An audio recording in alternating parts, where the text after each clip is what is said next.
कुमार पांडे जी से कि हम सबको संबोधित करें। आपकी विलक्षण किताब में बड़ी खूबियों के साथ आपने बहुत सारे बिंदुओं को इंगित किया है। इस संक्षिप्त समय में जितना ज्यादा समेटा से आ सकता है उसको हम सब समेटने की कोशिश करेंगे। आपका हार्दिक स्वागत है। Spotlight doctor Ashok Kumar Pandey, please. धन्यवाद बिड़ाल जी, महन जी और बाकी मित्रों, डॉक्टर चयनिका, आप सबका बहुत बहुत आभार कि आप लोगों ने ये मौका दिया।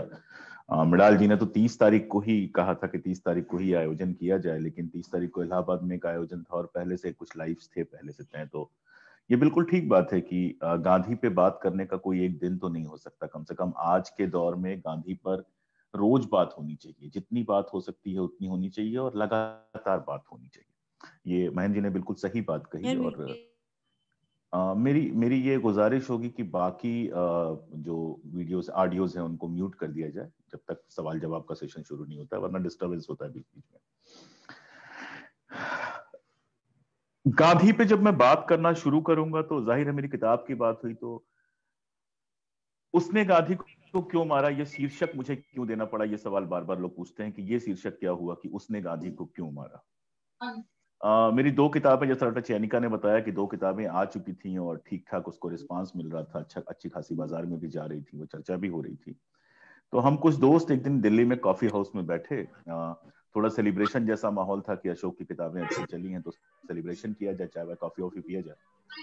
तो please unmute all the videos. ऐसे नहीं हो सकता, बार बार बीच में आवाज आएगी तो कैसे कोई बोलेगा। एक बार में सबको म्यूट कर दीजिए प्लीज।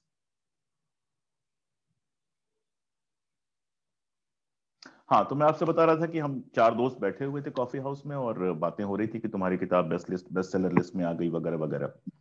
तो एक दोस्त ने अचानक कहा कि तुम्हारी तो एक किताब बेस्ट सेलर लिस्ट में आई और हिंदी के बेस्ट सेलर लिस्ट में आई, जो गोडसे की किताब है मैंने गांधी को क्यों मारा, उसका अंग्रेजी वर्जन जो है वो इंटरनेशनल बेस्ट सेलर लिस्ट में है और हिंदी वाला तो जो लगातार बेस्ट सेलर रहा ही रहा है। तो एकदम से मुझे ख्याल आया कि जब मैं हॉस्टल में पढ़ता था, जब मैं पढ़ता था गोरखपुर में और हॉस्टल में रहता था, तो एक मित्र उसकी बड़ी खराब सी एक प्रति जो बड़े खराब कागज पे छपी हुई थी और बड़ी खराब अक्षरों में थी, उसकी प्रति मुझे दे गए थे। और उस जमाने में मैंने नाथूराम गोडसे की वो किताब पढ़ी थी कि मैंने गांधी को क्यों मारा। और मेरे समझ में आया कि पिछले 70 सालों में कैसे उस किताब को धीरे धीरे धीरे धीरे इस देश के युवाओं, बुजुर्गों सबके हाथ में पहुंचाया गया है और एक परसेप्शन पूरा बनाया गया जिसमें बहुत सारे ऐसे लोग हैं जो अब वाकई इस बात को मानने लगे हैं कि गोडसे ने जो उसमें तर्क दिए हैं वो सही थे और गोडसे ने जो गांधी की हत्या की उसमें कोई दिक्कत नहीं थी। और मैं एकदम से चौंक गया कि हम इतनी सारी इंटेलेक्चुअल एक्टिविटीज करते रहे, बड़ी बड़ी किताबें लिखते रहे, बड़ी बड़ी किताबें पढ़ते रहे। और जब मैं हम कह रहा हूं तो पूरे हिंदी समाज, अंग्रेजी समाज सबकी बात कर रहा हूं मैं, जो लेखक और पाठक समाज है उसकी बात कर रहा हूं। लेकिन वो सवाल जिन सवालों का कोई तार्किक आधार ही नहीं है, वो सवाल दूसरा पक्ष जो था वो बिना किसी बड़ी इंटेलेक्चुअल एक्टिविटी के गुपचुप तरीके से धीरे धीरे धीरे धीरे लोगों के दिमाग में पहुंचा चुका। और हमने जो इतनी सारी बातें की वो बातें लोगों को प्रभावित जितना करती हैं, लेकिन एक बड़ा समाज जो है वो गोडसे के तर्कों से प्रभावित हुआ। यही तो वजह है कि दक्षिण पंथ को आज इस तरह से समर्थन मिला पूरे देश में। तो अचानक मुझे सूझा और मैंने कहा यार मैं इसका जवाब लिखूंगा और उस किताब का नाम होगा उसने गांधी को क्यों मारा। शुरुआत उसी गोडसे की किताब से करते हैं। आप में से भी बहुत सारे लोगों की नजरों से वो गुजरी होगी, कुछ लोगों ने पढ़ी भी होगी। उस किताब का इतिहास देखिए क्या है। उस किताब का इतिहास यह है कि गोडसे ने जो कोर्ट में बयान दिए थे, जब उसका भाई गोपाल गोडसे रिहा हुआ तो उसने एक मराठी अखबार में एक श्रृंखला लिखनी शुरू की उन बयानों के आधार पर। बाद में उन्हीं लेखों को एक साथ करके उसने एक किताब प्रकाशित करवाई मराठी में जिसका नाम था गांधी हत्या आणि मी, गांधी हत्या और मैं। जब वो किताब हिंदी में अनुवाद होती है तो उसका नाम कर दिया जाता है गांधी वध और मैं। हत्या और वध का अंतर आप अच्छी तरह से जानते हैं, वो समझाने की जरूरत नहीं है। उस किताब पर कोर्ट ने प्रतिबंध भी लगाया था, उस किताब पर सरकार ने प्रतिबंध भी लगाया, लेकिन कोर्ट ने उसको अभिव्यक्ति के आधार के, अभिव्यक्ति की जो आजादी है उसके आधार पर उसको मुक्त कर दिया गया। और उसके बाद आप देखते हैं कि दसियों अलग अलग प्रकाशकों ने उसको अपने तरीके से छापा, जो पहले से झूठ थे उसमें नए कुछ और झूठ शामिल किए और उसको गली गली घर घर पहुंचाया गया। अब थोड़ी सी जो मैंने सोचा है, जो मैंने प्लान किया है, वो ये है कि थोड़ा तो पहले हम गांधी पर बात करेंगे कि गांधी थे क्या। एक महामानव या एक देवता की जगह एक मनुष्य की तरह गांधी कैसे थे, एक राजनैतिक कार्यकर्ता की तरह गांधी क्या थे, गांधी के सिद्धांत क्या थे, पहले हम ये समझने की कोशिश करेंगे। और फिर गोडसे ने जो सवाल उठाए थे, उनमें से कुछ सवालों के जवाब में यहां आप लोगों के साथ शेयर करने की कोशिश करूंगा। और आखिरी बात जो महन जी ने कही थी, वो मुझे बेहद जरूरी बात लग रही है कि उस पर तो बात होनी ही चाहिए, कि आखिर गांधी या ऐसे जो हमारे व्यक्तित्व थे, चाहे गांधी हो, चाहे नेहरू हो, चाहे पटेल हो, चाहे सुभाष हो, ऐसे व्यक्तित्व जिन्होंने आजादी के उस पूरी लड़ाई में हिस्सेदारी की थी और आपसी मतभेदों के बावजूद एक दूसरे के लिए जिनके मन में अथाह इज्जत थी, ऐसे लोगों के ऊपर कीचड़ क्यों फेंका जाता है, ये बातें करते हैं। ये मैंने आज का प्लान किया है। आप लोग कुछ जोड़ना चाहें तो यहाँ मैसेज से जोड़ सकते हैं, मैं या सवाल जवाब अगर होते हैं तो मैं उसमें शामिल कर लूंगा। देखिए, गांधी पर जब मैं बात करता हूं या गांधी को जब मैं समझने की कोशिश करता हूं, मैंने लिखा ही है अपनी किताब में कि बाइबल के बाद अगर किसी एक आदमी पर सबसे ज्यादा लिखा गया है तो वो महात्मा गांधी हैं। और महात्मा गांधी का अपना लिखा और कहा जो है वो 92 खंडों में संकलित है। और 92 खंडों में से कोई भी खंड ऐसा नहीं है जो 300-400 पेज से कम का हो। तो इतनी विपुल सामग्री जिस व्यक्ति के बारे में हो, उस व्यक्ति के बारे में जो पहचान, जो अपनी समझ बनाना है, वो कोई आसान काम तो नहीं है। इसीलिए मैं बार बार कहता हूं कि जितना मैं समझ पाया हूं, उसके आधार से गांधी के 3 विचारों को मैं ऐसा मानता हूं कि जो उनके मूलभूत विचार हैं, बाकी चीजें उससे तय होती हैं। उसमें सबसे प्रमुख जो विचार है वो अहिंसा का विचार है। अब ये अहिंसा है क्या? अहिंसा को लेकर बहुत सारा मजाक उड़ाया गया, मजबूरी का नाम महात्मा गांधी कहा गया। कई लोगों ने कहा कि ये जो अहिंसा का पूरा सिद्धांत है वो पैसिव है, एक्टिव नहीं है, पैसिव है। कई लोगों ने कहा कि कमजोरों का सिद्धांत है। कई बार ऐसे समझने की कोशिश की जाती है कि अंग्रेज बहुत शक्तिशाली थे तो हम हथियार से उनका मुकाबला नहीं कर सकते थे, इसलिए गांधी ने कहा कि हम अहिंसा से मुकाबला करेंगे। ये गांधी के अहिंसा को भ्रष्ट करने की बात है। गांधी की अहिंसा यह नहीं थी। गांधी की अहिंसा ताकतवर की अहिंसा थी। एक उदाहरण मैं बार बार याद दिलाता हूं, आज फिर याद दिलाऊंगा। गांधी एक उदाहरण देते हैं कि अगर बिल्ली और चूहे की हम बात करें तो चूहे की जो अहिंसा होती है वो अहिंसा नहीं होती है, वो तो डर होता है।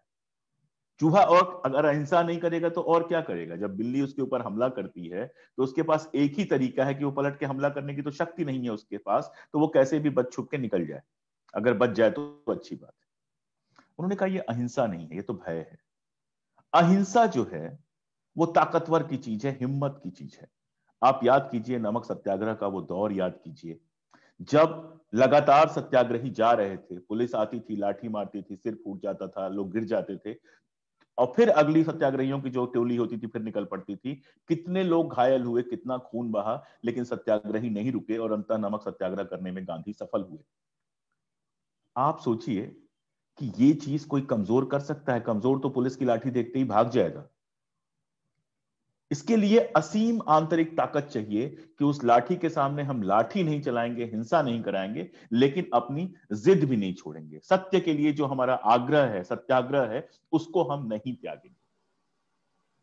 ये अहिंसा था। देखिए, गांधी के बारे में अक्सर गलतफहमी होती है। आदरणीय अरुंधति राय कहती हैं कि गांधी के यहाँ संगीत नहीं है, कला नहीं है, पेंटिंग नहीं है, कविता नहीं है। लेकिन मुझे हमेशा लगता है कि शायद अरुंधति राय गांधी को उस तरह से पढ़ नहीं पाई, बहुत दूर रख के उनको पढ़ा, इसलिए उनको उनके यहाँ कला कविता नहीं मिली। मैं गांधी के 2 वाक्य उद्धृत करता हूं, आप देखिए वो कितनी बड़ी कविता है। अहिंसा को परिभाषित करते हुए गांधी कहते हैं कि जैसे हिंसा की विचारधारा में भरोसा रखने वालों को मारने की कला सीखनी होती है, वैसे ही अहिंसा में भरोसा रखने वालों को मरने की कला सीखनी पड़ती है। लेकिन ये अधूरी बात है। इसके आगे कहते हैं कि मरने की कला जो है वो जीने की कला की कोरोलरी के रूप में, उपबंध के रूप में सामने आती है। अर्थ क्या है इसका? अर्थ यह है कि जीवन से आप इतना प्यार करते हैं, जीवन को आप इतना मानीखेज तरीके से जीते हैं, जीवन को इतना सौदेश्यपूर्ण तरीके से आप जीते हैं कि मरने का डर खत्म हो जाता है। यह है अहिंसा।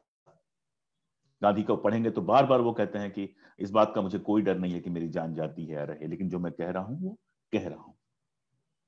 और इसी से निकल के जो दूसरी चीज आती है, जो 2 बाकी चीजें आती हैं उनकी, पहली चीज आती है अस्पृश्यता विरोध, छुआछूत का विरोध।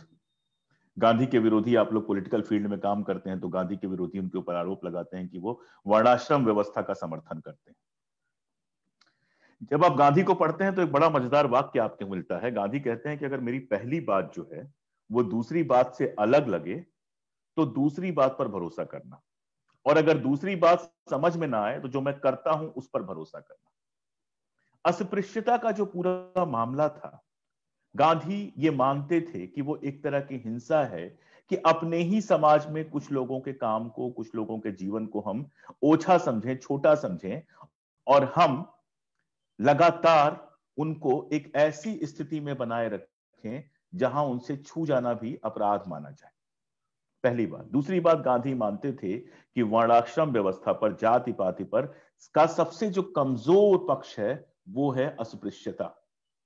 इसीलिए आप देखते हैं कि जब अस्पृश्यता का गांधी विरोध शुरू करते हैं और इस विरोध का जो आंदोलन है उसको लेके पुणे में जाते हैं तो उनके ऊपर पहली बार जानलेवा हमला होता है। और अब तो हम सब लोग इस बात को जानते हैं कपूर कमीशन के बाद कि वो पहला हमला किसने किया था?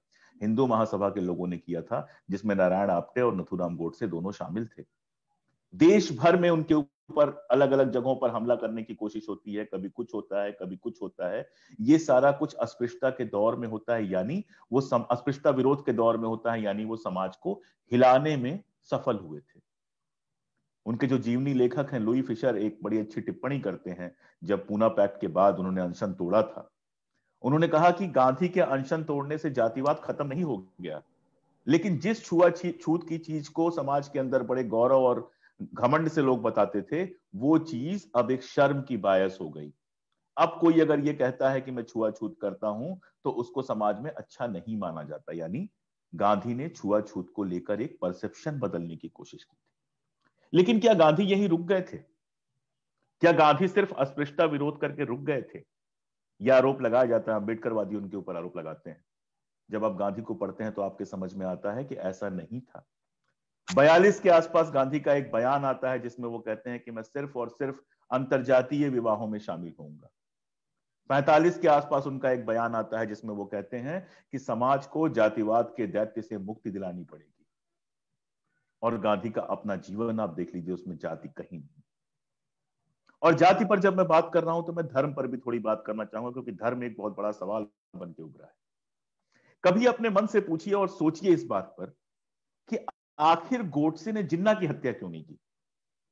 आप हिंदू हृदय सम्राट थे, हिंदुओं के लिए आप संघर्ष कर रहे थे, तो सबसे बड़ा दुश्मन कौन था? जिन्ना था, क्योंकि वो पाकिस्तान मांग रहा था और हिंदुओं की हत्या कर रही थी मुस्लिम लीग। नहीं, हिंदुओं की मुखालिफत कर रही थी मुस्लिम लीग। तो जिन्ना की हत्या क्यों नहीं की? लियाकत अली खान साहब की हत्या क्यों नहीं की? मुस्लिम लीग के किसी बड़े नेता की हत्या क्यों नहीं की? क्यों उस आदमी की हत्या की, उस महात्मा गांधी की हत्या की जिसका जीवन पूरी तरह से धर्म से संचालित हो रहा था? दोस्तों, यहीं पर धर्म की जिस परिभाषा को गांधी ने अपनाया था, या धर्म की जिस परिभाषा को इस देश का बड़ा हिस्सा मानता है, और धर्म की जिस परिभाषा को सावरकर गोडसे या फिर आरएसएस और बीजेपी के लोग मानते हैं, इसका अंतर हमें समझना पड़ेगा। हमें हिंदुत्व और हिंदू धर्म का अंतर समझना पड़ेगा, जो बेहद महत्वपूर्ण है। मैं मान के चल रहा हूं कि यहाँ जो हमारे मित्र बैठे हैं, चाहे वो हिंदू हो, मुसलमान हो, किसी भी धर्म के हो, उनमें से ज्यादातर लोग धार्मिक होंगे, इसलिए शायद मेरी बात को समझ पाना आसान होगा। किसी भी धर्म के दो हिस्से हमेशा से होते हैं। अगर आप जाइए, एक मंत्र जो हम सबने सुना होगा, सर्वे भवन्तु सुखिनः सर्वे सन्तु निरामयाः सर्वे भद्राणि पश्यन्तु मां कश्चित् दुर्भाग् भवेत्। अब इसमें जो सर्वे है, इस सर्वे में कोई माइनस तो नहीं हुआ है। ये तो नहीं हुआ है कि पंडित जी, ठाकुर साहब और बनिया जो होंगे वो सुखी रहें और इसके अलावा जो लोग हैं, मुस्लिम हैं, दलित हैं, महिलाएं हैं, ये दुखी रहें। ये तो संभव नहीं है।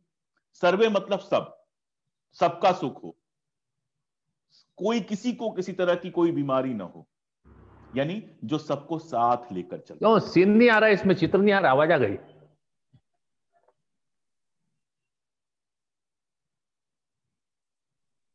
आ गई? नहीं, चली गई। भाई ऐसे मैं बिल्कुल नहीं बोल पाऊंगा। आवाज इतना अगर डिस्टर्ब होगा मैं बिल्कुल नहीं बोल पाऊंगा। मैं बहुत साफ बता रहा हूँ, मुझे लीव करना पड़ेगा। इतना अगर डिस्टर्ब होगा, आप क्यों नहीं सबको म्यूट कर सकते हैं? अलग से क्यों नहीं फोन पे बात कर सकते हैं? चल रहे हैं।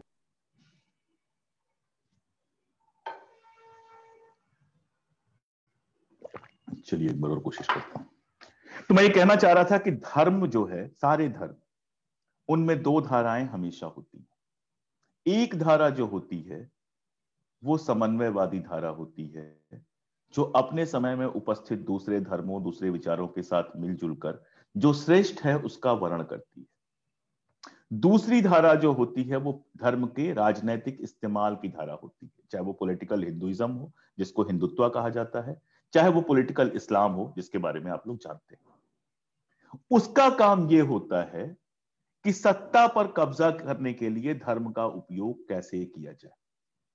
इसीलिए जो पहली विचारधारा होती है, जो धर्म की उदात्त विचारधारा होती है, जो गांधी की धर्म की विचारधारा की परिभाषा थी, वो क्या करती है, वो बाकी सारे धर्मों के साथ मिलजुल कर एक सर्वधर्म संभाव की बात करती है।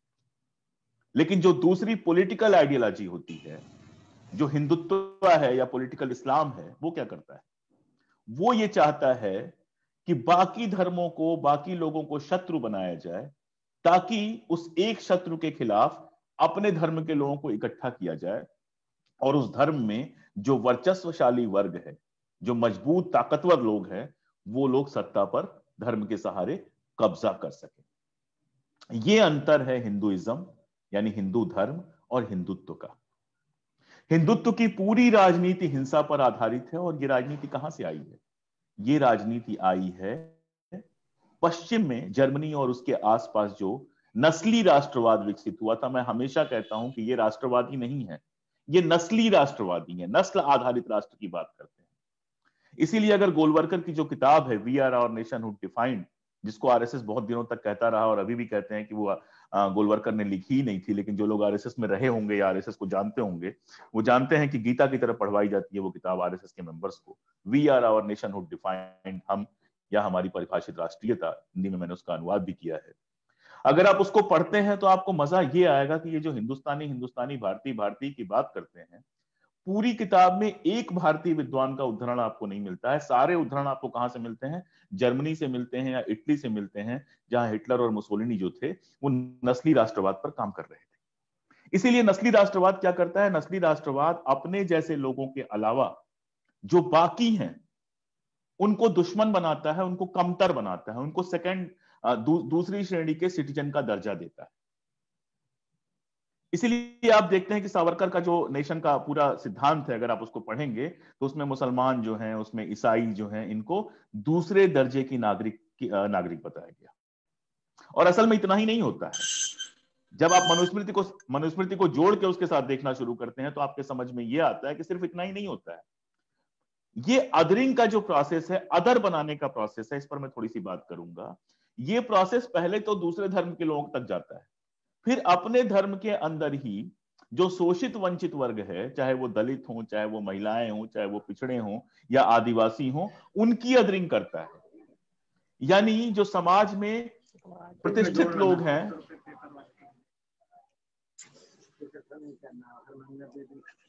हाँ बिल्कुल,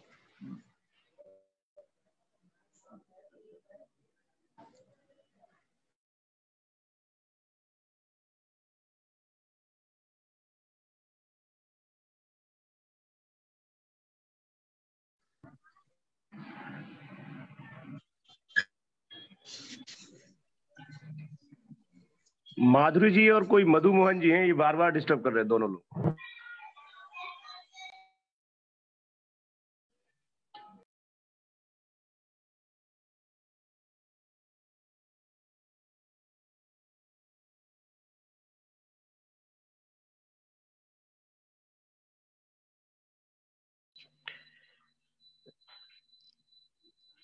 आदरणीय अशोक जी, कृपया कंटिन्यू करें।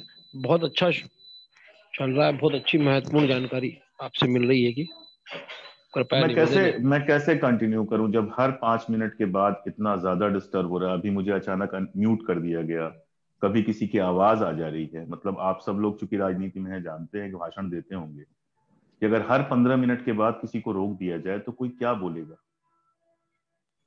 आप सोच के देखिए कि जिस समय धर्म पर मैं इतनी गंभीरता से बात कर रहा हूं, अचानक आप मुझे म्यूट कर देते हैं। क्षमा प्रार्थी हूँ सर, अब चूक नहीं होगी।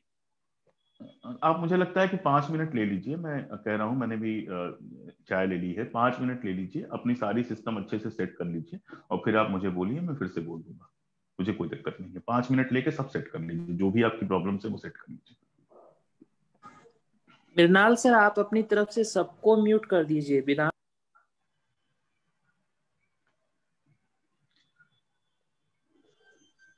मेरा साथियों से निवेदन है, कृपया आप भी बीच में डिस्टर्ब न करें। संचालनकर्ता युवा कांग्रेस के साथी हैं, वही अपनी ओर से कंट्रोल कर लेंगे और प्लीज व्यवधान पैदा न करें। अभी मृणाल जी, इसमें ये बड़ा गंभीर विषय है। अगर इतना अनुशासन ये लोग नहीं रख सकते, अगर ये सामान्य सा अनुशासन का पालन जब नहीं किया जा सकता, तो उस व्यक्ति को इस समूह में रहने का कोई अधिकार नहीं है। वो हमारे लिए सबसे पहले, अगर वो लोगों को शिक्षित करना चाहता है और अगर उसमें स्वयं आत्मशिक्षित नहीं है, तो मैं आपसे अनुरोध कर रहा हूं उस व्यक्ति को इस कार्यक्रम के बाद में इस सूची से हटा दीजिए। वो व्यक्ति, ऐसा व्यक्ति हमको नहीं चाहिए। जो व्यक्ति अगर इतना गंभीरता नहीं रखता, अगर इससे महत्वपूर्ण सेशन कौन सा और हमारे लिए हुआ है। सचिन राव जी के सेशंस होते हैं, आज पांडे साहब का सेशन है। हम लोगों, जब किसी व्यक्ति को बुलाया जाता है तो उसकी उसका एक रिदम होती है, उस रिदम को बार बार छेड़ना, बीच बीच में बकवास टाइप की बातें हो रही हैं।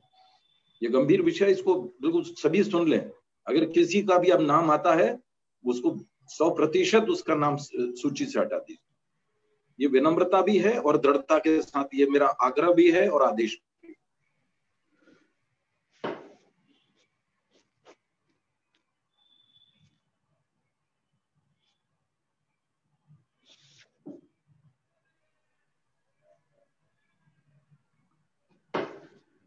जब आप कहेंगे मैं शुरू कर दूंगा।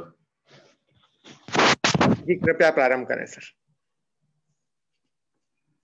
मैं कुछ चीजों को दोहराना पड़ेगा, क्योंकि वो रिदम वाली बात कह रहे थे मैं जी, हाँ रिदम टूटता है तो दिक्कत तो होती है, बहुत ज्यादा दिक्कत होती है, तो कुछ चीजों को दोहराता हूँ। लेकिन हाँ, मेरी तो विनम्र प्रार्थना ही है आप लोगों से कि अगर ना रुचिकर लग रहा हो तो कोई दिक्कत नहीं है, इसमें तो बहुत फायदा है, हम लोग भी करते हैं ये काम कई जगहों पे। आप अपना म्यूट कीजिए और वीडियो ऑफ कीजिए और अपने मनपसंद काम कीजिए, लेकिन जो लोग सुनना चाहते हैं उनको सुनने दीजिए प्लीज, ये मेरी आपसे विनम्र प्रार्थना है। मैं डिस्कस कर रहा था कि हर धर्म में 2 धाराएं होती हैं। एक धारा होती है जो सबको साथ लेकर चलती है, और दूसरी धारा हमेशा हर धर्म में होती है जो धर्म का राजनीतिक इस्तेमाल करती है, जिसके लिए धर्म एक ऐसी चीज होती है जिस पर सारे लोगों को इकट्ठा किया जा सके और सत्ता पर कब्जा किया जा सके। यह फर्क है गांधी के हिंदुइज्म का, गांधी के हिंदू धर्म का, और जो उनका प्रतिपक्ष जो है, चाहे वो आरएसएस हो चाहे वो हिंदू महासभा हो, इनके जो धर्म की, उनका जो हिंदुत्व है, इन दोनों के बीच में ये फर्क है। इसीलिए याद रखिए कि हिंदुत्व की जो आलोचना है वो हिंदू धर्म की आलोचना नहीं है। अपनी भाषा में बहुत, जब भी आप कहीं लिखिए बोलिए, मैं सभी लोगों से यह अपील करता हूं कि इस बात को बिल्कुल स्पष्ट कीजिए कि आप हिंदू धर्म और हिंदुत्व को फर्क कर रहे हैं, और हिंदुत्व दरअसल हिंदू धर्म को कलंकित करने वाली विचारधारा है। क्योंकि हिंदू धर्म में आप जहां भी देखेंगे, मैंने इसीलिए, आप अगर जिन लोगों ने मेरी किताब पलटी होगी, मैंने शास्त्रों से, उपनिषदों से, वेदों से तमाम सारे श्लोक उद्धृत किए हैं और यह बताने की कोशिश की है कि हिंदू धर्म में या किसी भी धर्म में, क्योंकि मैं हिंदू धर्म गांधी पर बात कर रहा था इसलिए हिंदू धर्म पर ही बात करनी थी, एक शिक्षा हमेशा नैतिक शिक्षा होती है, जो दया की बात करती है, जो सबको साथ लेकर चलने की बात करती है, जो अहिंसा की बात करती है, जो मनुष्य के कल्याण की बात करती है, जिसके लिए मैंने प्रसिद्ध श्लोक वो दोहराया कि सर्वे भवन्तु सुखिनः। गांधी इस धर्म की, इस धारा के प्रतिनिधि थे। इसीलिए गांधी के धार्मिक आचरण में आप क्या देखते हैं? गांधी रोज प्रार्थना सभा करते थे, गांधी सुबह 3 बजे उठते थे और प्रार्थना करते थे, लेकिन गांधी आपको मंदिरों वगैरह में बहुत ज्यादा नहीं दिखाई देंगे। गांधी आपको धर्म के जो दिखावे हैं वो गांधी के यहां आपको नहीं दिखाई देंगे। किसी ने तिलक लगा दिया तो कभी गांधी ने मना नहीं किया, लेकिन गांधी खुद कभी तिलक या त्रिपुंड धारण करके सार्वजनिक कार्यक्रमों में नहीं आते थे।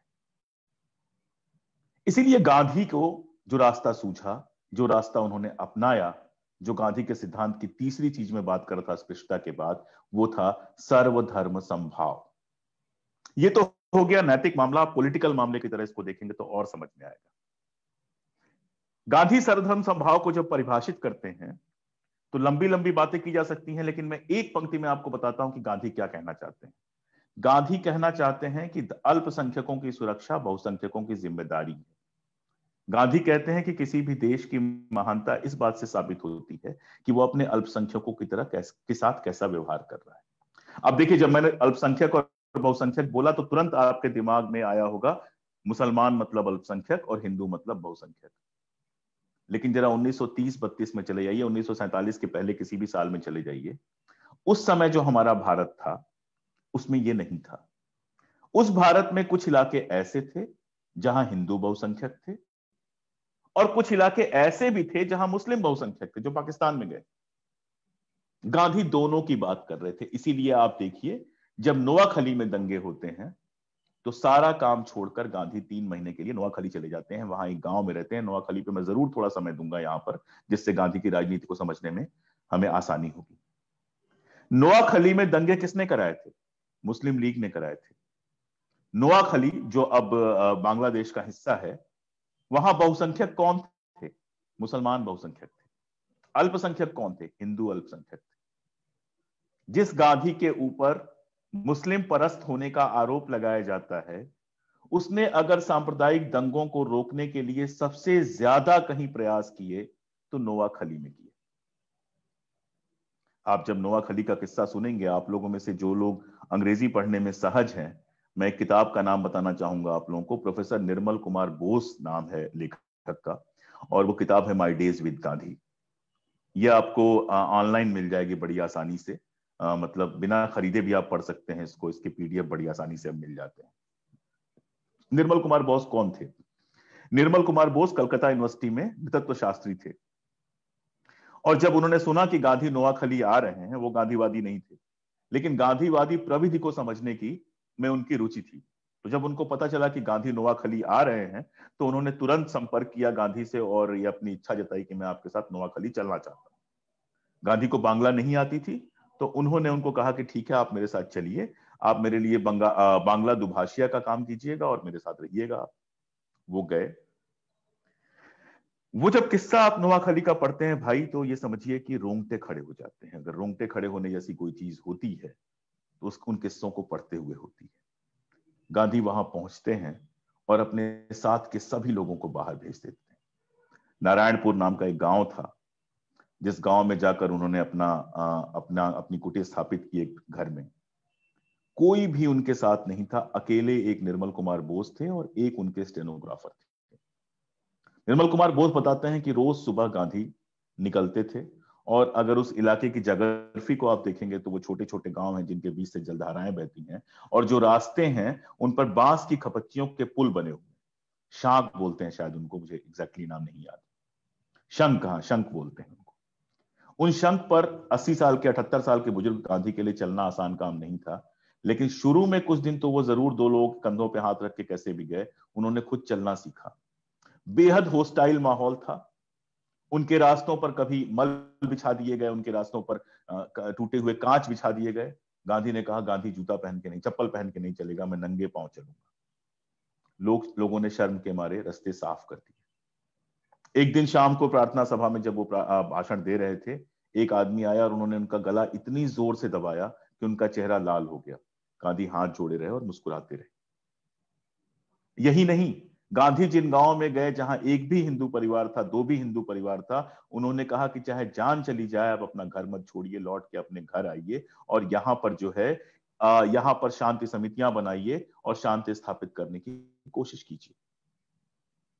मैं जब कश्मीरी पंडितों पर काम कर रहा था तो मुझे एकदम से लगा कि अगर गांधी होते उस समय, और तो कोई बड़ा लीडर वहां गया नहीं, लेकिन अगर गांधी होते तो शायद वो जाकर उस आतंकवाद के माहौल में भी कश्मीरी पंडितों के साथ खड़े होते और कहते कि अपना घर किसी हाल में मत छोड़ो, चाहे जान देनी पड़े। और 3 महीने तक इस होस्टाइल कंडीशन में गांधी गांव गांव घूमते रहे, लोगों से बात करते रहे, शांति समितियां बनाते रहे, और अंततः जब वहां से लौटे तो वहां का माहौल काफी हद तक सुधर चुका था। बहुत सारे लोग अपने घर लौट चुके थे। और जब वो वहां से लौटे और दिल्ली आए तो उनके दिमाग में क्या था कि वो पंजाब जाएंगे, पाकिस्तान के हिस्से वाले, जहां पर अल्पसंख्यकों पर जोर जबरदस्ती हो रही है, उनको मारा जा रहा है, और वहां शांति स्थापित करने की कोशिश करेंगे। लेकिन जब वो दिल्ली आए, दिल्ली में उन्होंने देखा कि दिल्ली में जो अल्पसंख्यक है यानी कि मुसलमान, उनके साथ अत्याचार हो रहा है, तो वो फिर वहां पर रुक गए, इस अत्याचार को रोकना होगा। यानी मैं कहना क्या चाह रहा था कि गांधी का जो सर्वधर्म समभाव था वो इस सिद्धांत पर भी आधारित था कि बहुसंख्यक अल्पसंख्यक की रक्षा करें। इसमें हिंदू मुसलमान की रक्षा करें या मुसलमान हिंदू की रक्षा करें शामिल नहीं था। इसमें शामिल यह था, अगर आप इसको देखें अहिंसा की दृष्टि से, इसको समझना चाहें, तो इसमें यह था कि जो ताकतवर है उसका फर्ज बनता है कि वो कमजोर की रक्षा करे। जो ताकतवर है उसका फर्ज बनता है कि वो कमजोर के अधिकारों का हनन ना होने दे। ये गांधी का सिद्धांत था, जिसको किसी भी धर्म पर, किसी भी धार्मिक परिस्थिति में, किसी भी जाति पर, किसी भी जातीय परिस्थिति में या किसी भी भौगोलिक परिस्थिति में लागू किया जा सकता है। अब आप सोचिए, इस सिद्धांत का मैं उस समय जो कर रहा था, अचानक ब्रेक हो गया तो इतना सारा मुझे लगभग दोहराना ही पड़ा या जोड़ना पड़ा इसमें। अब आप सोचिए इसके पॉलिटिकल मानी क्या है, इसके राजनैतिक मानी क्या है। बंटवारा क्यों हुआ? बड़ी आसानी से हम कहते हैं कि गांधी बंटवारे के लिए जिम्मेदार थे। बंटवारा क्यों हुआ? आराम से सोचिए कि बंटवारा क्यों हुआ। सोचने के लिए अपना घर परिवार तक आप जाइए। किसी घर में बंटवारा क्यों होता है? मान लीजिए हम दो भाई हैं और हमारे पिता हैं, तो मेरे घर में बंटवारा कब होगा? बहुत सीधे शब्दों में कहें, जब दो भाइयों में नहीं पटेगी तो बंटवारा नहीं हो, बंटवारा होगा जब दो भाई मिलकर ऐसी स्थिति बना देंगे कि साथ में रहना ही मुश्किल हो जाए, रोज लाठी चले, रोज गाली गलौज हो, रोज घर में बर्तन फूटे, तो पिता भी शायद कह दे कि बेटा इससे अच्छा है तुम लोग अलग हो जाओ। तो बंटवारा रोकने का क्या तरीका हो सकता है? बंटवारा रोकने का तरीका यही हो सकता है कि दोनों भाइयों को आपस में बिठाया जाए, बात किया जाए, उनको याद दिलाया जाए कि तुम सगे भाई हो, तुम्हारा बचपन इतना प्यारा गुजरा है, तुम साथ में स्कूल गए हो, तुमने एक दूसरे के लिए इतना कुछ किया है, और ये जो छोटे मोटे विवाद हैं इनको भूलो, थोड़ा तुम झुको। बड़े वाले से कहा जाए कि तुम बड़े हो, तुम थोड़ा झुको, थोड़ा समझो, इस छोटे वाले भाई को थोड़ी छूट दो। छोटे से कहा जाए कि बड़े वाले का थोड़ा सम्मान करो, और ये सारा कुछ मिला के घर का बंटवारा रोका जा सकता है। मेरे ख्याल से आप मेरी बात से सहमत होंगे। और कोई तरीका तो है नहीं बंटवारा रोकने का। अगर डंडे के जोर पर रोक भी दिया जाएगा तो 24 घंटे सबके बीच में लड़ाई चलती रहेगी और नरक बन जाएगा, घर नरक बन जाएगा। ऐसे घर हम सब ने देखे हैं मध्यवर्गीय परिवारों से जो आते हैं। तो देश के बंटवारे को रोकने के लिए क्या जरूरी था? यही जरूरी था ना कि इस देश की जो सबसे बड़ी दो कौमें हैं, यानी हिंदू और मुसलमान, वो मिलके रहें। बंटवारा क्यों हुआ? इसीलिए हुआ ना कि ऐसी स्थितियां बना दी गई कि हिंदू और मुसलमान का साथ में रहना मुश्किल हो गया। तो बंटवारे का जिम्मेदार कौन है? बंटवारे का जिम्मेदार तो वही हुआ ना जिसने ऐसी स्थितियां बना दी कि हिंदुओं और मुसलमानों का मिलकर रहना मुश्किल हो गया। ये कौन से लोग थे? ये थे एक तरफ मुस्लिम लीग के लोग, दूसरी तरफ हिंदू महासभा के। आप सोच के देखिए, मुस्लिम लीग जिस पाकिस्तान की बात करता था या राष्ट्र के जिस कंसेप्ट की बात करता था, उस कंसेप्ट में, उस निजाम मुस्तफा में जो गैर मुस्लिम थे उनको सेकंड ग्रेड सिटीजन होना था, दूसरे दर्जे का नागरिक होना था। क्यों मानेंगे हिंदू इस बात को? वो हिंदू क्यों ऐसे किसी निजाम मुस्तफा में रहना चाहेंगे जहां उनको सेकंड ग्रेड सिटीजन बनना पड़े? इसको पलट दीजिए। सावरकर साहब का जो हिंदुत्व का राष्ट्र बनना था, उसमें मुसलमानों को दोयम दर्जे का नागरिक बनना था। मुसलमान क्यों मानेंगे दोयम दर्जे का नागरिक बनना? ये जो दोनों राष्ट्रों के सिद्धांत थे, आप इस बात को जानते हैं कि सावरकर ने 1932 में ही ये कह दिया था कि हिंदुस्तान कोई एक राष्ट्र नहीं है, इसमें दो राष्ट्र हैं, एक हिंदू राष्ट्र और एक मुस्लिम राष्ट्र है। यही बात जिन्ना भी कह रहे थे। तो वो लोग जो दो राष्ट्रों के सिद्धांत की बात लगातार कर रहे थे, जो अपने धर्म के अलावा बाकी सबको अदर बना रहे थे। अदरिंग के प्रोसेस पे मुझे 2-4 मिनट बोल लेने दीजिए। अदरिंग का प्रोसेस क्या होता है? जो मेरे जैसा नहीं है वो कमतर है, जो मेरी भाषा नहीं बोलता है, जिसका खान पान मेरे जैसा नहीं है, जिसका धार्मिक व्यवहार मेरे जैसा नहीं है, वो कमतर है। इस अदरिंग के प्रोसेस को आप अपने समाज में बहुत बहुत गहराई से आज देख पा रहे हैं कि एक संस्कृति को बना दिया गया है कि ये भारतीय संस्कृति है और इसके अलावा जो कुछ है सब जो है बदतर है, सबको ऐसा ही हो जाना चाहिए। और ये आज ही नहीं हुआ है, ये लंबे समय से हो रहा है। इसीलिए दिल्ली में जब उत्तर पूर्व के बच्चे पढ़ने आते हैं तो उनको चिंकी कहा जाता है। इसीलिए दक्षिण भारतीयों के बारे में खराब टिप्पणियां की जाती हैं, इसीलिए कश्मीरियों के बारे में खराब टिप्पणियां की जाती हैं। जो हमारी तरह नहीं खाता है उसको गंदा मान लिया जाता है। ये अदरिंग का जो प्रोसेस होता है ये क्या करता है, लगातार आपको अलग करता है। अगर धर्म के लिहाज से देखें तो पहले ये दूसरे धर्मों को अदर बनाता है, फिर धर्म के भीतर जो लोग आपकी राजनीति और धर्म से सहमत नहीं होते हैं उनको अदर बनाता है। अगर मैं देशद्रोही शब्द कह दूं तो शायद मेरी बात आपके समझ में आ जाएगा कि हमारे विचारों से जो सहमत नहीं है सब देशद्रोही हैं। चाहे वो शशि थरूर जैसा हिंदू हो, चाहे वो कोई मुस्लिम हो, चाहे कोई कम्युनिस्ट हो, चाहे कोई कांग्रेसी हो, कोई भी हो सकता है, लेकिन चूंकि हमसे सहमत नहीं है, हमारे जैसा नहीं है, इसलिए वो अदर है। और अदर है तो देशद्रोही है, क्योंकि देश वही है जो हम मानते हैं। इसका ठीक उल्टा प्रोसेस होता है जो गांधीवादी प्रोसेस होता है कि जो हमारे जैसा नहीं है उसको भी अपने साथ लेकर चलना। जो आजादी के बाद जो हमारा नारा था, आप सबको याद है, हिंदू मुस्लिम सिख ईसाई आपस में सब भाई भाई, जिसमें हम छूट देते हैं कि ठीक है रोजेदारी चल रही है, इस समय रमजान चल रहा है, हम रोजे पे हैं, लेकिन आप नहीं मानते हैं तो आप खाने के लिए आजाद हैं। नवरात्रि का वक्त है, हम नॉनवेज नहीं खाते हैं, लेकिन आप अगर खाना चाहते हैं तो आप आजाद हैं। आप अपनी धार्मिक चीजों को मानिए, हम अपनी धार्मिक चीजों को माने, और सार्वजनिक क्षेत्र में हम साथ रहें। आप सोच कर बताइए कि क्या इस विचार के बिना इस देश में हिंदुओं और मुसलमानों की इतनी बड़ी संख्या एक रह सकती थी? क्या भारत का विभाजन रोकने का सिर्फ एक तरीका यही नहीं था कि अंग्रेजों की जो फूट डालो और राज करो नीति है, उसके जवाब में सर्वधर्म समभाव की नीति लेकर आया जाए और सबको साथ रखा जाए? और क्या महात्मा गांधी, खान अब्दुल गफ्फार खान, मौलाना अबुल कलाम आजाद, सरदार पटेल, जवाहरलाल नेहरू, सुभाष चंद्र बोस, आप नाम गिनते जाइए, क्या ये सारे लोग ऐसी ही नीतियां प्रस्तावित नहीं कर रहे थे? अगर आप सुभाष चंद्र बोस को पढ़ने जाइएगा तो क्या सुभाष चंद्र बोस सांप्रदायिकता के मामले पर एकदम तीखे नहीं थे? क्या वो जब अपनी आजाद हिंद फौज बना रहे थे तो उसमें सभी धर्मों को प्रतिनिधित्व नहीं दिया था? आज आरएसएस के लोग कहते हैं कि गांधी ने विभाजन करा दिया। आइए उस इतिहास को भी देख लेते हैं कि कैसे विभाजन हुआ। आप सब जानते हैं कि जब कांग्रेस और मुस्लिम लीग की संयुक्त सरकार बननी थी, देश में संयुक्त सरकार बननी थी, तो उस समय गांधी ने बहुत स्पष्ट कहा था कि नहीं, दोनों की संयुक्त सरकार ना बने, कोई एक सरकार बनाए और वो सबके प्रति न्याय करे। गांधी की नहीं सुनी गई। पटेल को लगता था, नेहरू को लगता था कि अगर संयुक्त सरकार ये बनती है, यहां कांग्रेस बहुमत में है, तो इस बहुमत के सहारे हम अपनी बातें लागू करा लेंगे और शायद हम विभाजन को रोकने में सफल हो जाएं। वो सरकार बनी। सरकार बनने के बाद पटेल को लगा कि वो अगर गृह मंत्री बन जाएंगे तो देश को कंट्रोल कर पाएंगे। वो गृह मंत्री बन गए। लियाकत अली खान साहब जो मुस्लिम लीग के थे, उनको आर्थिक मामलों का मंत्री बना दिया गया, वित्त मंत्री बना दिया गया। आप जब उस सरकार के बारे में पढ़ना शुरू करते हैं तो आपको पता चलता है कि सरकार के भीतर सरकार बन गई। जो मुस्लिम लीग का पूरा ग्रुप था वो लगातार सरकार के अंदर ही नेहरू और पटेल का विरोध कर रहा था। वित्त मंत्री के चलते उनके पास रुपए पैसे की ताकत थी। होता यह था कि अगर पटेल को एक प्यून की भी जरूरत है, चपरासी की भी जरूरत है, तो उसके लिए पैसा पास नहीं किया जाता था। उसमें रहते हुए और लगातार देश में गृहयुद्ध जैसी स्थिति थी। एक तरफ जो है मुस्लिम लीग लगातार जो लिबरल मुस्लिम नेता थे उनकी हत्या कर रही थी। रफी अहमद किदवई का आपने नाम सुना होगा, उनके बड़े भाई थे शफी अहमद किदवई, उनकी मुस्लिम लीग के गुंडों ने हत्या की थी। कलकत्ता में जिस तरह का माहौल था आप जानते हैं, देश भर में दंगों का माहौल था। और उन दंगों में कौन लोग शामिल थे? मुस्लिम लीग के लोग शामिल थे और आरएसएस के लोग शामिल थे।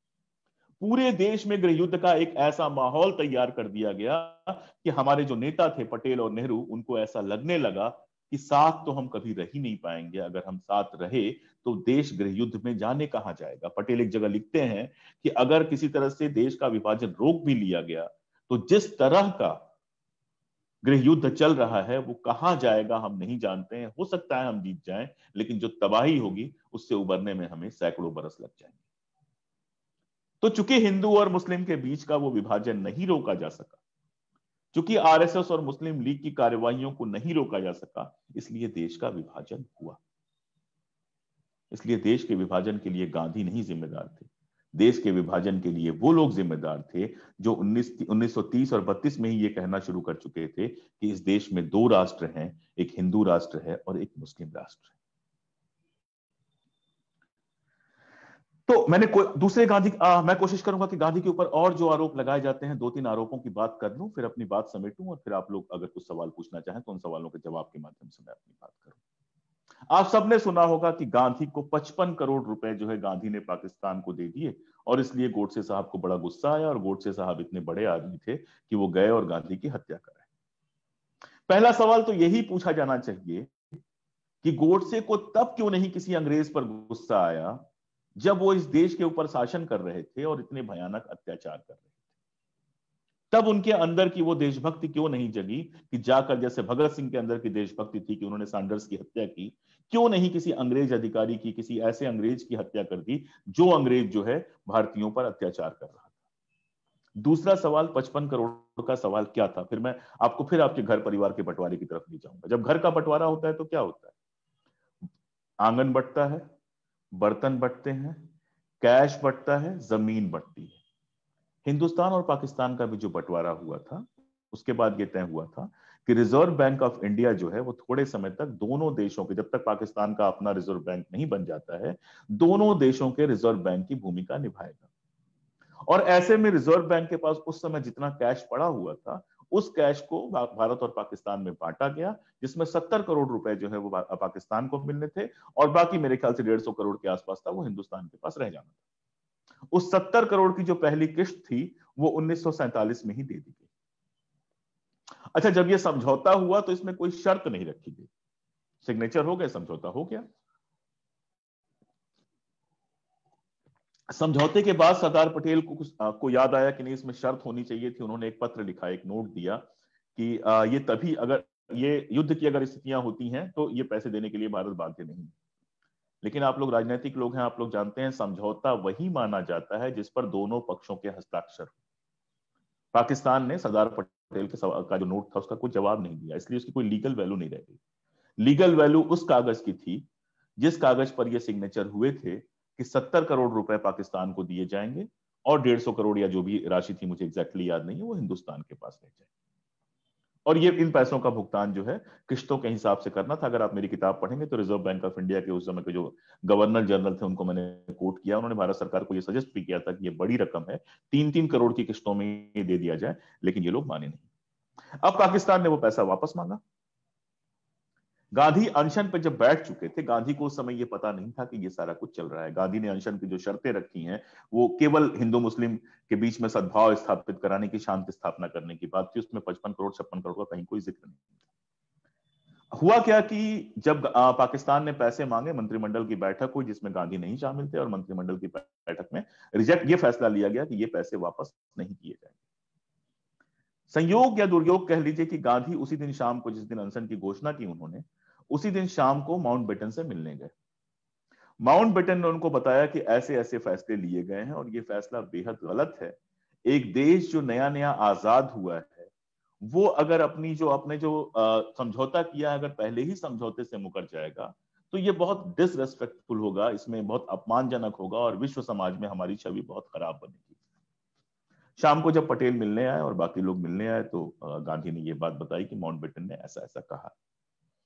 उसके बाद फिर से मंत्रिमंडल की मीटिंग हुई और मंत्रिमंडल की मीटिंग में सारे विरोध के बावजूद लोगों के समझ में आया कि अगर पहला ही समझौता हम तोड़ देंगे तो इसकी छवि जो होगी पूरी दुनिया में बहुत खराब बनेगी और ये पैसा देने का फैसला किया गया।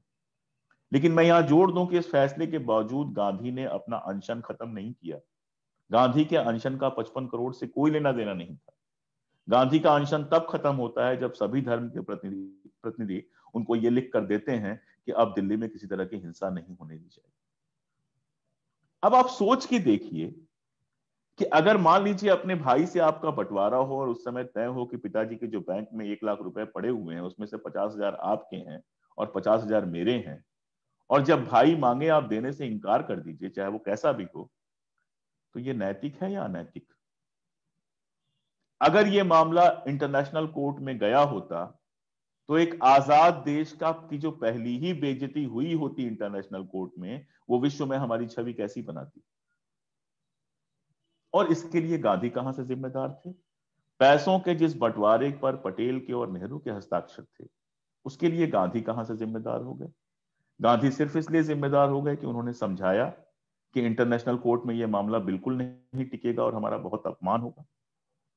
दूसरी बात यह कि गांधी अनशन पे बैठते हैं 12 जनवरी को, 18 जनवरी को गांधी अनशन पे बैठते हैं। डेट्स मुझे भूल जाती हैं, मैं इतिहास का उस तरह से विद्यार्थी रहा नहीं, वो सब किताब में दिया हुआ है। तीसरे दिन 55 करोड़ की बात आती है और गोडसे साहब इतने ज्यादा समर्थ हैं कि इन 3 दिनों में वो सारा फैसला कर लेते हैं गांधी को मारने का और उसको इंप्लीमेंट भी कर देते हैं। ये निहायत झूठ बात है। अगर आप कपूर कमीशन की रिपोर्ट कभी पढ़ेंगे, जिसको मैंने कोट किया है, तो कपूर कमीशन बना क्यों था उसकी कहानी सुन लेंगे तो आपको काफी कुछ समझ में आ जाएगा। तिलक का नाम हम सब लोग जानते हैं। तिलक के परिवार में जो उनके बेटे थे वो तो बड़े क्रांतिकारी निकले, कांग्रेस के साथ रहे, उनके पोते कांग्रेस के एमपी भी रहे हैं। लेकिन उनके जो नाती थे, मतलब बेटी के जो परिवार था, वो कट्टर हिंदूवादियों के साथ था। उसमें केलकर साहब थे। गांधी हत्या के बाद केलकर साहब ने एक बयान, गांधी हत्या के बाद जब गोपाल गोडसे छूट कर आया तो हिंदू महासभा ने उसके सम्मान के लिए कार्यक्रम किया जिसमें आरएसएस और हिंदू महासभा के लोग गए। उस कार्यक्रम की अध्यक्षता जो है वो तिलक के नाती केलकर साहब कर रहे थे और केलकर साहब ने कहा कि नाथूराम गोडसे ने 1 महीने पहले ही एक कार्यक्रम में ये बात कही थी कि मैं गांधी को 100 वर्ष नहीं जीने दूंगा, और उसके साथ जो है मैंने वो बात कांग्रेस के एक स्थानीय नेता को बता दी थी। अब उसके बाद हंगामा संसद में यह मचा कि क्या वाकई पहले से लोगों को पता था कि नाथूराम गोडसे मारने वाला है, यानी वो तुरंत के गुस्से की जगह लंबा षड्यंत्र था। और जब आप कपूर कमीशन की रिपोर्ट, 700 पेज की रिपोर्ट है, मैंने अपने किताब में एक चैप्टर में उसको समेटने की कोशिश की है और अलग अलग जगहों पे उसके ढेर सारे रेफरेंसेस दिए हैं। जब आप कपूर कमीशन की रिपोर्ट पढ़ेंगे तो कपूर कमीशन कहता है कि सावरकर और उनके समूह के अलावा गांधी हत्या के लिए कोई और जिम्मेदार हो ही नहीं सकता है। थोड़ी सी इस पर बात कर लें, अगर थोड़ी भटक भी रही हो तो मेरे ख्याल से रुचिकर बातें हैं, जानना चाहिए। सावरकर गांधी हत्या में क्यों बरी हुए थे? आप में से जो लीगल प्रोफेशन में लोग हैं या जिनके कानूनी कामकाज पढ़ते रहेंगे शायद इस भाषा को समझें। कोर्ट ने यह कहा कि सावरकर को अपराधी साबित करने के लिए कार्बोरेटिव गवाह नहीं थे, यानी जो उस केस में दिगंबर भड़गे सरकारी गवाह बन गया था, उसने जो बयान दिया था उसके पक्ष में, उसने जो बयान दिया था उसके पक्ष में और गवाहियां नहीं थी और सबूत नहीं थे। यानी अगर और सबूत रहे होते तो सावरकर नहीं बचते। इसके आगे की जब आप कहानी सुनेंगे तो सर घूम जाएगा आपका। गांधी हत्या के बाद जब सावरकर के अंगरक्षक और सचिव को इंटरोगेट किया था बॉम्बे पुलिस ने, तो बॉम्बे पुलिस के सामने उन्होंने गवाहियां दी थी कि गोडसे और आप्टे जब जब गांधी हत्या के लिए निकले, यानी 2 बार, दोनों बार वो सावरकर से मिलकर निकले थे। यही सेम गवाही दिगंबर भड़गे ने दी थी। और एक बंबई की अभिनेत्री थी बिंबा, जो ट्रेन में मिल गई थी सावरकर, अरे इनको गोडसे और आपटे की दोस्ती हो गई थी, फिर जिन्होंने सावरकर के घर तक उनको छोड़ा था अपनी कार से, यही गवाही उन्होंने दी थी। आप सोचिए अगर ये कार्बोरेटिव गवाहियां जो हैं कोर्ट में पेश कर दी गई होती तो सावरकर कतई नहीं बचते। एक किस्सा और जोड़ दूं तो आपको और ये चीज समझ में आ जाएगी। जब केस चल रहा था गांधी हत्या का, तो मोरारजी देसाई जो उस जमाने में बॉम्बे प्रांत के गृह मंत्री हुआ करते थे, उनका बयान चल रहा था। सावरकर के वकील ने उनसे पूछा कि गांधी हत्या के तुरंत बाद आपने सावरकर की तलाशी लेना या सावरकर के घर के आसपास जो है निगरानी क्यों बढ़ा दी थी? क्या इसके लिए कोई स्रोत था आपके पास, कोई आधार था आपके पास? मोरारजी देसाई ने सावरकर की तरफ देखा और कहा कि अगर सावरकर चाहें तो मैं वो बता सकता हूं। सावरकर ने अपने वकील को इशारा किया, वकील ने तुरंत वो क्वेश्चन वापस ले लिया और कोर्ट की कार्रवाइयों से वो बात निकाल दी गई। लेकिन उस जमाने में आज के जमाने की तरह गोदी मीडिया तो थी नहीं। उस जमाने में तो पत्रकार बड़े तेज तर्रार हुआ करते थे। टाइम्स ऑफ इंडिया का एक पत्रकार था और अगले दिन उसने ये सारा बयान जो है टाइम्स ऑफ इंडिया में छाप दिया। बाद में जब अपनी जीवनी लिखी मोरारजी देसाई ने, और ये वही मोरारजी देसाई हैं जिन्होंने संपूर्ण क्रांति में क्या क्या किया और कैसे, ठीक है वो अलग से कभी बात होगी। तो मोरारजी देसाई ने जब अपनी जीवनी लिखी तो उन्होंने इस घटना का जिक्र तो किया, लेकिन कहा कि मैं भूल गया हूं कि वकील ने सवाल क्या पूछा था। अब आप सोचिए कि बंबई प्रांत का गृह मंत्री ये बात तो निश्चित तौर पर जानता होगा कि कार्बोरेटिव गवाहियां पहले से मौजूद हैं, उनके सचिव और उनके अंगरक्षक का बयान पहले से मौजूद है, और उन्हीं बयानों के आधार पर यह हुआ था कि जब गांधी हत्या हुई तो तुरंत सावरकर के घर की तलाशी भी हुई और उनकी निगरानी भी बढ़ा दी गई। क्या वो कोर्ट में ये बताना नहीं चाहते थे कि कार्बोरेटिव गवाहियां हमारे पास पहले से मौजूद थी? और क्या उन्होंने अगर बता दिया होता और वो कार्बोरेटिव गवाहियां पेश कर दी गई होती तो सावरकर बच पाते? तो कोर्ट में तो सावरकर बच गए, लेकिन जब कपूर आयोग ने ये सारी जांच की, बाकायदा उनके अंगरक्षक को, उनके सचिव को बुलाकर गवाही ली, बंबई पुलिस के पास जो वो गवाहियां थी उनकी कॉपी देखी, और वो सारा किस्सा जब पूरा खोला, आप जानते हैं कि जांच आयोग का क्षेत्र बड़ा होता है, तो उसने अपना निष्कर्ष दिया कि गांधी हत्या की जानकारी पहले से काफी लोगों को थी। गांधी हत्या का जो प्लान था वो लंबे समय से बनाया जा रहा था, और सावरकर और उनके ग्रुप के अलावा कोई और इस षड्यंत्र का जिम्मेदार हो ही नहीं सकता। इसका अर्थ क्या है? इसका अर्थ यह है कि कोर्ट में जितना कुछ नाथूराम ने बोला गांधी हत्या के कारणों को लेकर, वो सब कुछ सिर्फ खुद को जस्टिफाई करने के लिए बोला। गांधी की हत्या इसलिए की गई क्योंकि गांधी सर्वधर्म समभाव के प्रतीक थे और सावरकर और उनके लोग एक खास तरह की कुंठा से भरे हुए थे कि मुस्लिम लीग तो अपना राज्य पाने में सफल हो गई, लेकिन इस देश के जो हिंदू और मुसलमान थे भारत में रहने वाले, उन्होंने किसी कट्टरपंथी हिंदू महासभा को नहीं बल्कि सर्वधर्म समभाव में विश्वास रखने वाले कांग्रेस को चुना। इतने कम वोट उनको मिले कि उनका कोई भी पक्ष, उनका कोई भी महत्व जो है वो आजाद भारत में स्थापित नहीं हो पाया। हमारे पुरखों ने कांग्रेस को चुना और एक ऐसे विचार को चुना जो आजादी की लंबी लड़ाई में आइडिया ऑफ इंडिया की तरह, भारत की संकल्पना की तरह विकसित हुआ था। वो क्या था? वो आइडिया ऑफ इंडिया था एक सेकुलर डेमोक्रेटिक सर्वधर्म समभाव पर आधारित देश, जिसमें जो आखिरी पंक्ति के लोग हैं उन तक सत्ता की नजर जाए, उनको आगे लाने की कोशिश हो। वो जो कुंठा थी सावरकर की, वो जो गुस्सा था सावरकर का, एक तो वो कारण है। दूसरा कारण, जब आप, हालांकि इन लोगों के साथ है, इन लोगों के रिकॉर्ड्स होते नहीं है इसलिए कुछ एनालिसिस कर पाना बड़ा आसान काम नहीं होता है, लेकिन आप याद रखिए कि सावरकर ने 3 लोगों को मारने की जिम्मेदारी दी थी: जवाहरलाल नेहरू, महात्मा गांधी और शहीद सुहरावर्दी। कभी कभी मैं सोचता हूं कि मान लीजिए ये हत्यारे अपनी साजिश में सफल हो गए होते, नेहरू, सुहरावर्दी और गांधी की हत्या हो गई होती, तो हिंदुस्तान के अंदर जिस तरह की हिंसा का तांडव शुरू होता, पता नहीं 1947 में ही हमारा भविष्य हमें कहां ले जाता। इसलिए इस षड्यंत्र के पीछे सावरकर क्या सोच रहे थे, सत्ता पलटने का उनका क्या खेल था, इसको समझ पाना तो बहुत मुश्किल है। लेकिन एक बात बहुत स्पष्ट है कि ये देश की जो आजादी मिली थी, जिस तरह का संविधान हमारा बनने जा रहा था, उस पर अनैतिक तरीके से कब्जा करना चाहते थे, और ये पहला मौका नहीं था। 1942 में जब भारत छोड़ो आंदोलन चल रहा था, पूरी कांग्रेस और पूरा देश जो है अंग्रेजों भारत छोड़ो की बात कर रहा था, करो और मरो के नारे दे रहा था, तो सावरकर और जिन्ना, मुस्लिम लीग और हिंदू राष्ट्र, हिंदू महासभा, ये दोनों जो हैं अंग्रेज सरकार के साथ खड़े थे।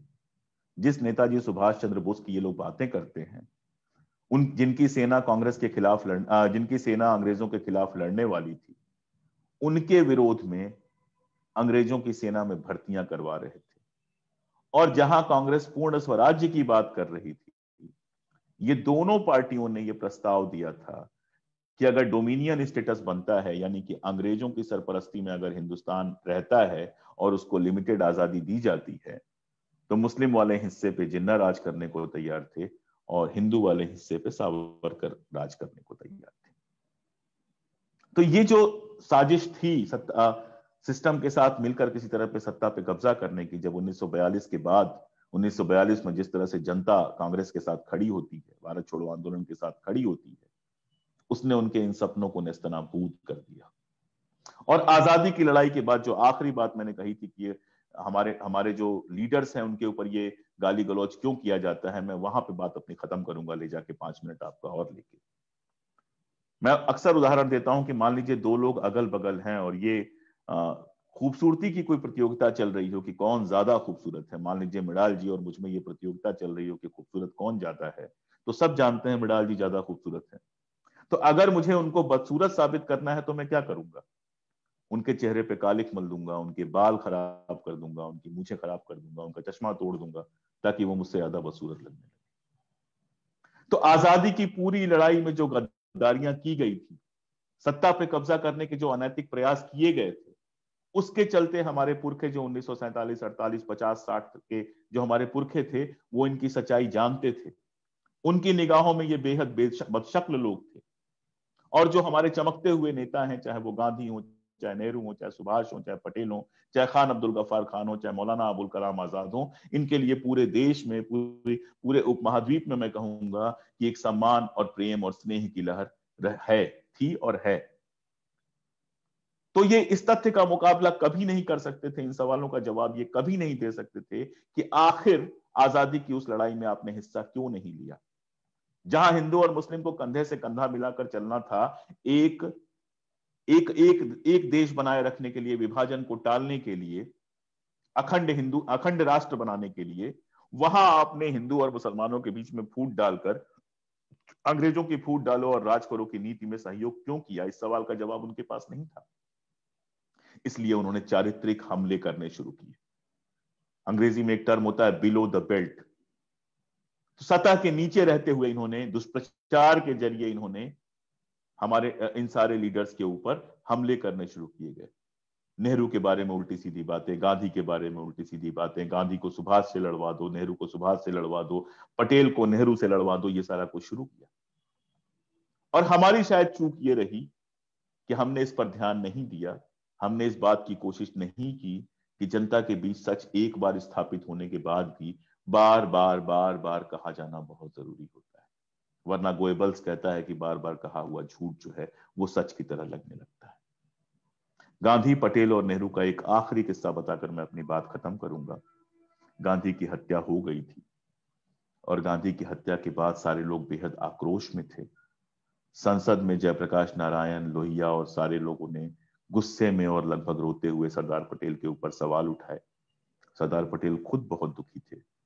रात को उन्होंने अपनी बेटी और अपने सचिव से कहा कि मैं सरकार से इस्तीफा दे दूंगा, और उन्होंने एक पत्र लिखा नेहरू के लिए और जिसमें उन्होंने कहा कि गांधी हत्या की जिम्मेदारी लेते हुए मैं अपने पद से इस्तीफा दे रहा हूं। उनके सचिव ने कहा कि रुकिए, रात को रुकिए, सुबह आप जवाब दीजिएगा। अगले दिन सुबह जब पटेल उठते हैं, ये पत्र अभी भेजा नहीं गया, ये सुबह अभी भेजा जाना था, तो उनके हाथ में नेहरू का एक पत्र आता है। उस बेहद भावुक पत्र में नेहरू कहते हैं कि पिछले 30 सालों से हम लोगों ने कंधे से कंधा मिलाकर बापू के नेतृत्व में इस देश की आजादी के लिए काम किया है, और जब ये देश आजाद हो गया है और इसके नवनिर्माण की आवश्यकता है तो हत्यारों ने हमसे बापू को छीन लिया। मैं चाहता हूं कि आप हमेशा मेरे साथ रहें और हम मिलकर बापू के सपनों को पूरा करने की कोशिश करें। पटेल की आंखों में आंसू आ जाते हैं। पटेल तुरंत बैठकर एक नया पत्र लिखते हैं जिसमें वो कहते हैं कि मैं आपकी इस सहृदयता से भींग गया हूं, मुझे एग्जैक्ट शब्द नहीं याद है, और मैं वादा करता हूं कि मैं आपके साथ कंधा से कंधा मिलाकर इस देश के पुनर्निर्माण के लिए काम करूंगा। अक्सर माना जाता है कि गांधी बड़ी उम्र के थे और पटेल और नेहरू लगभग बराबर थे, लेकिन सच्चाई यह है कि गांधी से थोड़े ही छोटे थे, 6-7 साल छोटे हैं पटेल, और नेहरू इनसे काफी छोटे थे।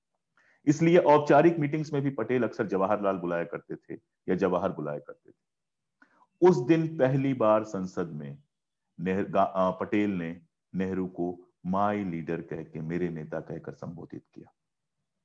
ये होते हैं संबंध, ये होता है प्रेम, और ये होता है एक लंबी लड़ाई में पैदा हुआ सहकार।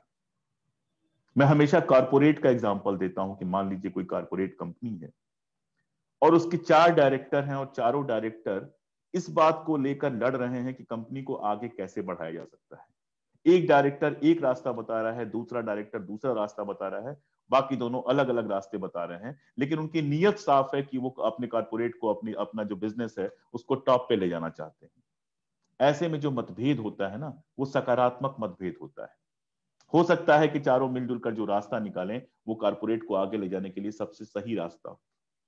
इसी तरह चाहे वो नेहरू हो, सुभाष हो, जो नाम मैं लगातार ले रहा हूं, उन सबके सामने एक उद्देश्य बहुत स्पष्ट था कि सबसे पहले उपनिवेशवाद से मुक्ति पाना, अंग्रेजों से मुक्ति पाना, और उसके बाद जो भारतीय हैं उनके लिए एक ऐसा देश बनाना जिसमें सभी धर्म, सभी जाति और हर तरह के लोग रह सके, शांति से रह सकें, और वो देश लगातार प्रगति के पथ पर अग्रसर हो। उस देश में जो अंतिम पंक्ति के लोग हों, उन अंतिम पंक्ति के लोगों तक विकास पहुंचे, उन सबका उद्देश्य था। सरदार पटेल को शायद जो लगता था वो थोड़ा अलग लगता था। सरदार पटेल शायद इंडस्ट्रीज के ज्यादा पक्ष में थे, प्राइवेट इंडस्ट्रीज के ज्यादा पक्ष में थे, कुछ और चीजें थी। नेहरू को लगता था ये सोशलिस्ट तरीके से किया जा सकता है। गांधी को लगता था इन दोनों को मिला के किया जा सकता है। और सुभाष को लगता था कि नहीं, हिंसा के साथ राजनीति जीती जा सकती है। सेकेंड वर्ल्ड वॉर में जो इंटरनेशनल कंडीशन हो गई है उसमें अंग्रेजों पर अगर हम हमला बाहर से करते हैं कुछ लोगों के साथ तो आजादी जल्दी मिल जाएगी। लेकिन उद्देश्य सबका वही था कि आजादी हासिल करना और आजादी के बाद बेहतर भारत बनाना। इसीलिए इनके बीच में आपस में कोई अपमानजनक बात आप कभी नहीं देखते। सुभाष बोस जब आईएनए बनाते हैं तो उसकी टुकड़ियों का जो नाम रखते हैं वो नेहरू के नाम पर रखते हैं, गांधी के नाम पर रखते हैं। ऐसे तमाम किस्से, मुझे लगता है काफी देर तक मैं बोल चुका हूं, ऐसे तमाम किस्से मैंने अपनी किताब में देने की कोशिश की है, और आप अलग से भी पढ़ेंगे तो आपको ऐसे तमाम किस्से मिलेंगे जहां लगेगा कि ये लोग आपस में कितना सम्मान करते थे।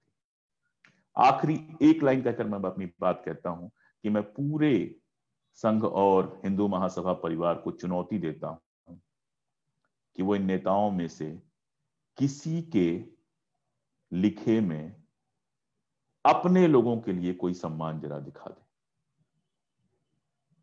मैं चुनौती देता हूं कि वो बताएं कि जब भगत सिंह को फांसी दी जा रही थी उस समय गोलवरकर ने, सावरकर ने, गोडसे ने, किसी ने भगत सिंह के पक्ष में एक बयान जारी किया।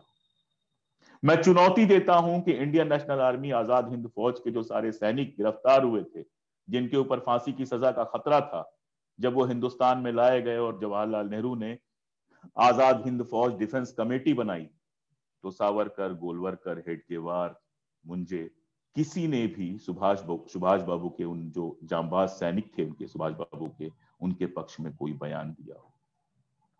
तो जिन्होंने तब मरते हुए, फांसी पर चढ़ते हुए, लड़ते हुए लोगों के पक्ष में कुछ नहीं कहा, जब वो आज उनकी ठेकेदारी करते हैं तो हम लोग तो लेखक हैं, लिखने की तरह से उनका मुकाबला करेंगे।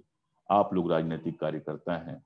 जरूरी होता है कि जब जनता में वो जहर फैला रहे हैं तो सीटों, चुनाव और बाकी सारी चीजों के आगे जाकर जनता के बीच में इन सवालों को, इन सिद्धांतों को फैलाने और प्रसारित करने की जिम्मेदारी जो है वो आप सबकी है। ये जिम्मेदारी और अपना आभार आप सबके प्रति छोड़ता हुआ मैं नमस्कार कर रहा हूं। बहुत धन्यवाद। आभार तो हमें ही व्यक्त करना चाहिए। ऐसा लग रहा था कि आप कहते जाएं, हम सुनते जाएं। पढ़ने लिखने वाले लोगों को भी जानकारियों का कितना अभाव हो सकता है, ये आपने आज हमें बताया, और कितने सहज उदाहरणों के साथ राष्ट्रीय मसलों पर आपने जो बात कही, अद्भुत है, अकल्पनीय है। हम आपको अपने बीच बार बार लेते रहेंगे। मुझे तो इस बात का दुख है कि पहली बार आपको आमंत्रित किया और जूम मीटिंग के छोटे समूह में आमंत्रित किया। प्रत्यक्ष तौर पर मैं एक सेकंड के लिए रोकूंगा। मध्य प्रदेश से उस तरह का नहीं जैसा हमारे प्रधानमंत्री महोदय का होता है। मध्य प्रदेश से मेरा बड़ा प्यारा रिश्ता है। ग्वालियर शहर में मैं 15 साल रहा हूँ और वहाँ खूब सक्रियता रही है, खूब आयोजन कराए हैं। तो जब मुझसे कहा गया कि मध्य प्रदेश के लिए, वरना आज मैं दूसरे शहर में हूँ, बड़ी मुश्किल से लगा भगा के मोबाइल सेट करके बैठा हूँ, मुश्किल होता है, लेकिन जब कहा गया मध्य प्रदेश के लिए करना है तो बेहिचक होकर मैंने बिल्कुल कहा कि मैं आऊंगा और मुझे अच्छा लगेगा मध्य प्रदेश के साथियों से लगातार बात करना। बहुत धन्यवाद। ऐसा ही स्नेह बनाए रखें और हमारे बार बार आपके मार्गदर्शन का, आपके विश्लेषण का लाभ लेते रहेंगे। महेंद्र जोशी जी उस समय अपनी बात पूरी नहीं कर पाएंगे। मैं आभार स्वरूप अंतिम वक्तव्य के लिए, समापन रिमार्क्स के लिए, क्लोजिंग कमेंट्स के लिए महेंद्र जोशी जी को निवेदन करूंगा कि हम सबके की ओर से धन्यवाद भी ज्ञापन करें। और आपके कहने के बाद समराइज करना बड़ा कठिन है, लेकिन भविष्य में हम आपकी बातों को कैसे आगे ले जा सकते हैं इस पर मार्गदर्शन भी दें। महेंद्र जोशी जी।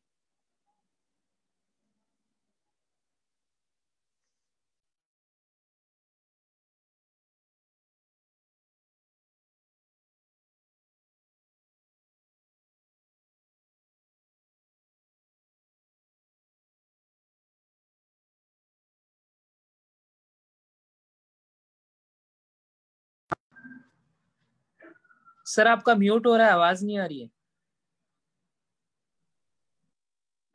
अब आ रही है? यस सर, अब आ रही है। हाँ, सबसे पहले तो आप सभी की ओर से आभार का इस भार को मैं उतारना नहीं चाहता। मैं तो अशोक पांडे जी से बस एक विनम्र आग्रह करता हूं कि हमें आपकी जरूरत है, और हमें इसलिए जरूरत है कि हम समाज के उस सत्याग्रह में जो आपने आरंभ किया है, या यूं कहिए कि अभी एक नव सत्याग्रह की एक भूमिका में आप हैं अपने लेखन के माध्यम से, हम उस सत्याग्रह के सत्याग्रही होना चाहेंगे। इसलिए आपका ये बौद्धिक मार्गदर्शन हमारा बड़ा मार्ग प्रशस्त करेगा। हम सभी लोग कहीं ना कहीं एक मिशन के साथ काम कर रहे हैं, और जब लोग बाग इन ऐसे मिशन का काम करते हैं तो उसमें सबसे महत्वपूर्ण बात होती है ऐसे वैचारिक संबल प्रदान करने की, जो आज आपकी बातों से, आपकी पुस्तकों से, और आपकी कई किताबें हैं जिस पे चयनिका जी पहले बता चुकी हैं।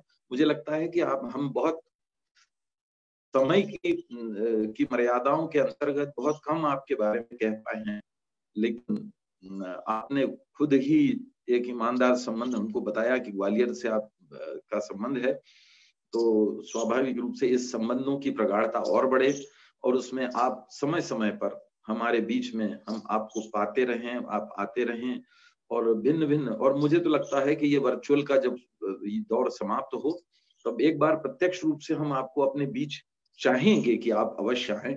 और ये आप हमसे वादा करें न करें, हम ये वादा आपसे छीन लेंगे अधिकार पूर्ण तरीके से। हम आपसे ये वादा, आप इसके बाद में कहिएगा जरूर, लेकिन आपका बहुत बहुत धन्यवाद। और इसी आशा और विश्वास के साथ कि आप अन्य और किताबें, बहुत सारे अभी ज्वलंत विषय हैं, राष्ट्रवाद का विषय है, हिंदुत्व का विषय है, और अन्य विषयों पर जो भी आपकी पुस्तकें आती है, मैं सभी साथियों से निवेदन करूंगा कि ये सुना गया वो 3% याद रहता है, पर जो किताबें आपके साथ रहती हैं, मैं आपको सच बता रहा हूं, मैं इस समय ओंकारेश्वर के पास में अपने पूरे परिवार समूह के साथ में छुट्टियां बिताने आया हूं, लेकिन ये किताब मेरे साथ चल रही है, और इसको जब जब बीच बीच में मैं पढ़ के अपने बच्चों को और इनको सबको सुनाता हूँ, और उनके बीच में सच मान के चलिए इन सारी बातों को कह करके मैं कहीं ना कहीं मेरे प्रति उनका आदर भाव बढ़ता है कि अरे ये कम से कम हमको ये अच्छी बातें बता रहे हैं।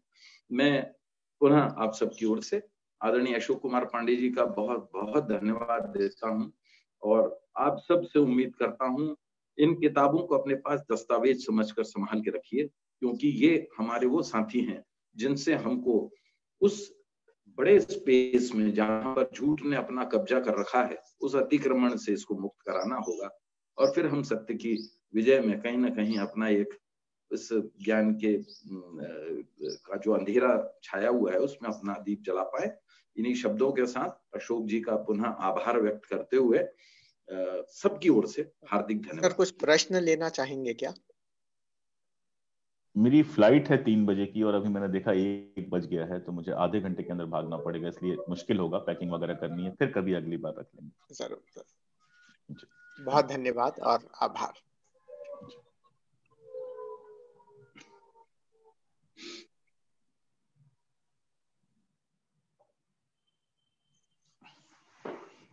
Oh goodness. Thank you sir. धन्यवाद। धन्यवाद। जय जगत। सभी साथियों को धन्यवाद और जय जगत। जय जगत। सभी साथियों को जय जगत। सभी साथियों को जय जगत। पर बहुत ही बैड मैनर्स दिखाया हमारे सब साथियों ने। कृपया करके अपनी इज्जत का इस तरह फलीदा मत बनवाइए। मैं हरपाल भाई की बात से बिल्कुल सहमत हूँ। मैं भी बिल्कुल सहमत हूँ। अगर हम ट्रेनर लोग ही अपना म्यूट और अनम्यूट के खेल करेंगे